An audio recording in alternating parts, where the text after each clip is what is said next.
Hello, welcome to TIC LMS Academy. My name is Adeboye. I'm a maths and science tutor as well as a content creator for TIC LMS Academy. Now, our topic today is simultaneous linear and quadratic equations.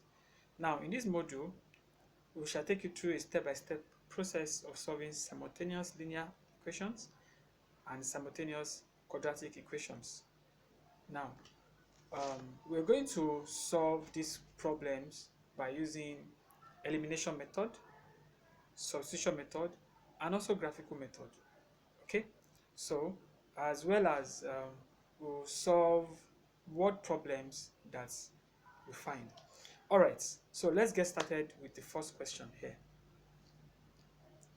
Solve the simultaneous equations 2x plus 5y equals to 1 and then 3x minus 2y equals 30. Now, we have the first equation and then the second equation. The ideal or what we are asked to do in this question is to find the value of x and also to find the value of y. For us to be able to do this, we need to have two different equations and then we look for how we're going to compare them in order to find the values. So the first step here is we must make sure that we label each of the equations. Now, the step 2. Now it says that eliminate one of the variables.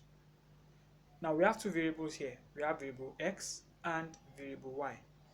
To eliminate x, multiply equation 1 by 2 and equation 2 by 2. Or to eliminate y, multiply equation 1 by 2 and equation 2 by 5. Now let's take a look at the equation one more time. So here are the equations. Now if you consider what you have here, you have variable x and variable y. If you are going to eliminate variable x, for example, now in equation 1, as you can see, we have 2. Okay, now you're going to use that 2 which you have for the coefficient of variable x to multiply the whole of equation 2. Also, you take this 3 that you have as the variable of x in equation 2, you use it to multiply the whole of equation 1. Now that is what you do if you want to eliminate the variable x.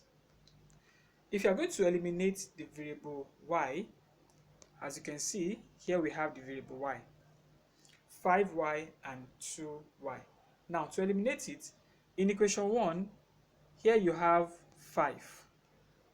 Now you're going to use that 5 to multiply the whole of equation 2. Then you will use this particular 2 to multiply the whole of equation 1. Now that is what you do if you intend to eliminate variable y. So now let's see what we did here. So we decide to use the first suggestion, which is to eliminate equation x. All right, so to eliminate variable x, we multiplied the entire equation 1 by 3. Now where did we get the 3 from? Do not forget, we got the 3 from here. That is the coefficient of x. All right, and then we multiplied equation 2 by 2. Now where did we get this 2 from? We got that 2 from the other equation, which is the coefficient of variable x. Now, so here you have it. So 2 multiplies 2, okay, 3 multiplies 2, you have 6. 3 multiplies 5, you have 15. 3 multiplies 1, you have 3. Also, 2 multiplies 3, we have 6. 2 multiplies 2, we have 4. 2 multiplies 30, you have 60. At the end of the day, you will notice that the coefficients of variable x are the same. The coefficient of variable x are the same. That is what we normally strive at. And this method is elimination method. Now we are eliminating one of the variables. When you eliminate one of the variables, you have just one variable left, and it is now going to be easier for us to find that particular variable. Now I want you to take note of something. Now let's go to this step 3. It says label the new equations and subtract. Take note of these conditions. If the sign on the term to eliminate is the same, then subtract the entire equation. If the sign on the term to eliminate is different, then add the entire equation. In this case, 6x and 6x have positive sign, so we will subtract the equation. Now I want you to look at it again. So here you have it. We've relabeled it. So we have the first one as equation 3, and then here we have equation 4. Because you have 6x and 6x, and the sign that both of them have, they are both positive, what you do is you subtract. Okay, you subtract. That's what you do. So how do you subtract? Here's what you do. So you do 6x minus 6x. That gives you 0. Then you have positive 15y. Do not neglect the sign. Okay, so positive 15. So you have positive 15y, and then minus, you now have a negative 4y, negative 4y. Now what do you do here? You have positive 15, and then negative multiplied by negative, that's positive 4. I purposely left out the y variable. So positive 15 plus 4, that gives 19. All right, so that's how you come about 19y. And then you have 3 minus 60. 3 minus 60 is going to give, here is the 3 minus 60 here. We're going to give negative 57. Now, the next aim is to get the value of y. And to get the value of y, let's look at the next step.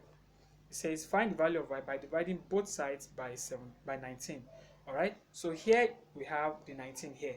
So we're going to divide both sides by 19, and when we do that, we get the answer as y, as negative 3. All right, so here we have seen that the value of y is negative 3. Fine. The next thing is we get the value of x. To get the value of x, we're going to look at the next step. It says substitute negative 3 for y in any of the entire equations. So we can choose to use equation 1, equation 2, equation 3, equation 4. Now if you ask me, where did you get all this equation from? Now I just need to go back to the beginning of the question. So as you can see, we have, these are our equation 1, equation 2. So you can choose to use equation 1 or 2, replace the y variable with negative 3. You can use equation, let's see, you can use equation 3 or 4, which we got. You can use any of those. All right, so in our case, we decided to use equation 1. All right, so from equation 1, you have it as 2x plus 5y equals to 1. Here you have it, it's also here. All right, so 2x, then you replace the y with negative 3 equals to 1. Then you have 5 multiplied by negative 3, that gives us negative 15. Then you take the negative 15 because you want to collect like terms. Now the like terms you have there, 2x has a variable x with it. But if you consider 15 and 1, they do not have the variable x. So you take the ones that do not have variable x, you put them on one side. So in this case, we're going to put them on the right hand side, and then you put 2x on the left hand side. All right, so you have it as negative 15 has become positive 15, and then 2x equals to 16. You divide both sides by 2, and then you have x as 8. All right, so now we have successfully gotten the answers that, okay, x equals to 8 and y equals to negative 3. Now there are some times when it is necessary for you to check, especially when possibly you want to check for errors. So in order to check, all you need to do is you take your equation 1 and equation 2 and you substitute the values of the variable x and y for what you've gotten. Now let's look at how we check. Now to check, substitute x, 8 for x, and negative 3 for y in the original equations. If it satisfies the equation, then the values of x and y are accurate. Now in this case, here you have equation 1 as 2x plus 5y equals to 1. Now x is 8, so replace x with 8, then y is negative 3. So 2 multiplied by 8, that's 16, and then 5 multiplied by negative 3, that's negative 15. So 16 minus 15, that gives us 1. So the one you have on the left hand side is also what you have on the right hand side. That is accurate. And then the second equation here, you have 2x minus 2 3x minus 2y equals to 3. All you need to do is to, now when we solve what we have on the left hand side, that is this 3x minus 2y, when we replace the values, and then it gives us 30, which is same as on the right hand side, then that is correct. So as you can see it here, we have x as 8 and then y as negative 3. So as you can see, we have it as 30 equals to 30. So that brings us to the fact that this work we've just done is absolutely accurate. All right. I believe that you're watching our tutorial videos because you want to know more on solving simultaneous linear and quadratic equations. And I hope you found it very helpful. Now, the fastest way for you to learn, to achieve this goal of knowing this and also other topics in mathematics is to enroll in our online course. Now, um, the videos and other explanations that we provide here, they are step by step, and um, we it's going to help you to easily understand what you're learning. And we also provide quizzes at the end of each topic so that it can help you to access your progress. Now, there's a link um, in the description, of this particular video. So we'd like you to, click on it, and then it's take you to where you can enroll for our courses. We also love you to subscribe and click on the notification icon of this channel in order to receive notification of more videos that come. All right, so see you in the next video. Bye.